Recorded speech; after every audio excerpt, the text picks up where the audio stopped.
Непосредственно место дислокации был город Ахтубе. Сарафанное радио уже было не остановить. Люди стояли у офисов и хотели вернуть свои вложения. Но нас там уже не было.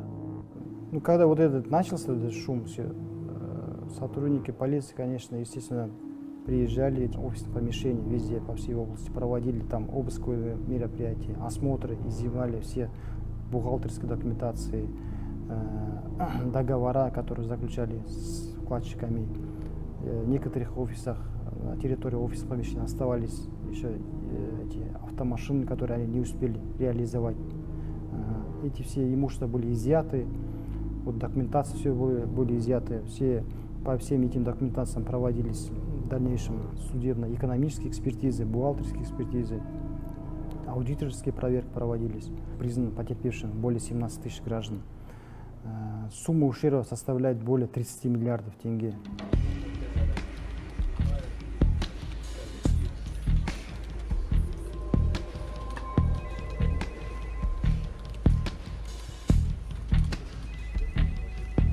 Некоторые вкладчики, да, скажем, потерпевшие, да, если так посмотреть, они знали, что это финансовая пирамида.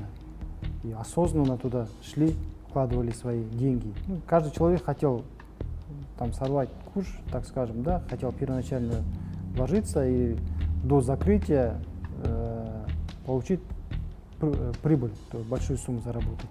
56 человек у нас установлен, все признаны подозреваемыми, из них 33 человека мы водворили в следственный изолятор, то есть избрали меры пресечения в виде содержания под стражей.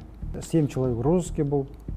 В ходе проведения мероприятия в Республике Молдова был установлен тоже один из фигурантов, который скрылся. В Республике Киргизской Республике был установлен еще один подозреваемый наш. Пересекли границу. Бежали, в общем. Можно сказать, как в кино даже. Вот эти 3 компании были зарегистрированы на его близких друзей, на имя близких друзей, которые непосредственно руководители этими компаниями. Когда их начали допрашивать, они уже давали показания в отношении этого основного фигуранта, как создателя вот этой пирамиды. А в тот момент уже он скрылся. Началась пандемия. И это было даже на руку, так как границы были экстренно закрыты. Но в какой-то момент что-то пошло не так. Карантин режимі болып, жаңағы адамдармен тергеу әрекеттер жүргізу қиын болды бізге. Я же говорю, условия пандемии диктовали сложные обстоятельства для органов полиции. Затеряться в такой суете было просто легко. Так скажем, лечь на дно. И буквально через месяц задержали его и эвакуировали в город Ахтубе. Ешқандай ұшақтар ұшпайды, шетелдерге пойыздар жүрмейді.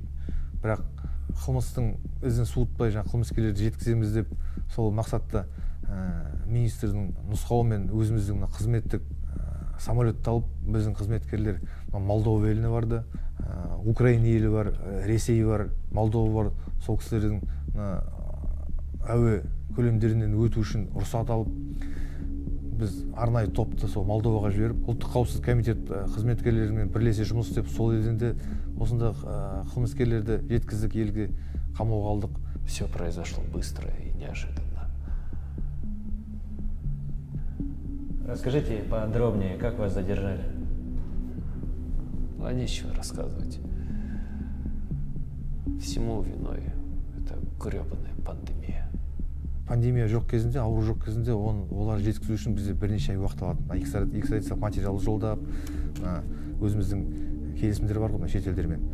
Сол жолмен алдырамыз. Осы жолы жаңағы тез арада қылмыстық істі аяқтаймыз деп, қылмыстық сотқа жібереміз деп, жәбірленушілердің алданып қалған қаражаттарын табу мақсатында жаңағы өз күшімізбен осы қылмыскерлерді шетелден жеткізіп, ол кісілерді мына жерге қамауға алып, ол кісілермен тергеу жүргізіп, кінәларын дәлелдеп, қылмыс бүгін сотта қаралуда. Ирония вот в чем. Пандемия повлияла на ряд экстренных и нестандартных решений со стороны органов. Мы ожидали замедления всех процессов, но все произошло в точности да наоборот.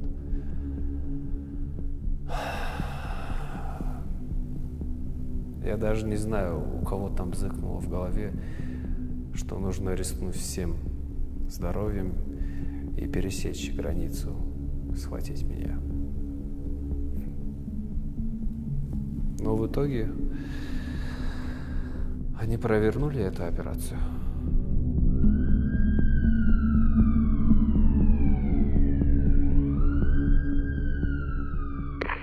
Енді біздің азаматтарымызға айтатыным, ақшаға, қаражатқа процент беретін, процент үлкен көлемде алатын процентпен банк мекемелері ғана бере алады. Басқа жеке мекемелер, кәсіпкерлік мекемелерге сенбеуіңізді сұраймын.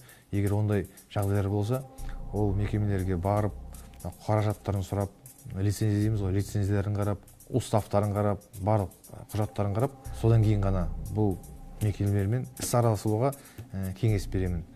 Болашақта біздің қаржылық пирамиданың басшылары бар, құрушылары бар, олар басқа да тәсілдерді ойлап табады. Сондықтан азаматтарына тағы да бір кеңес беретін, абай болыңыздар. Егер бір күмән болып жатса, қорғау органдарына хабар беріп, ары қарай біз тексеріс жүргіземіз. Сол кісілердің алдауына түсіп қалмаңыздар. Всем пока. Рахмет за интервью.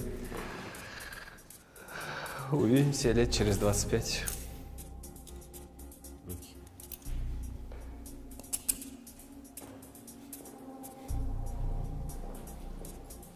Лицом к стене. Проходим.